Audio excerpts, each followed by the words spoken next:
Chief Secretary ke Jylla upa Donald P. Watlang ula Pynskhem Halor ke Jingai degree belapan mi ke University of Science and Technology Meghalaya da ke boong ba ya ke ni ke skol ba la itho da ke University Grants Commission belapan terekam da ke jeng menjur jong ke sarkar.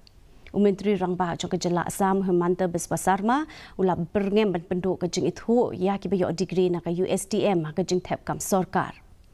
Habaya keren bagi nong tok kubor ne kesngi uba Watlang ula pentikna bagi ke skol ba ke terekam hapo ke jeng menjur jong ki bor pinya da ke pentikna bagi degree jong ka kin bat ke jeng long bepura ke liang ke jeng pule bat ke kam.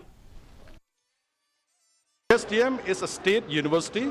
As far as we are concerned, it is mandated by the State Legislative Assembly of the State of Meghalaya. The degrees are recognized by UGC. The degrees are recognized by the Medical Council. Therefore, there is no question of it being fake. It is a genuine university and it is supported by the Government of Meghalaya.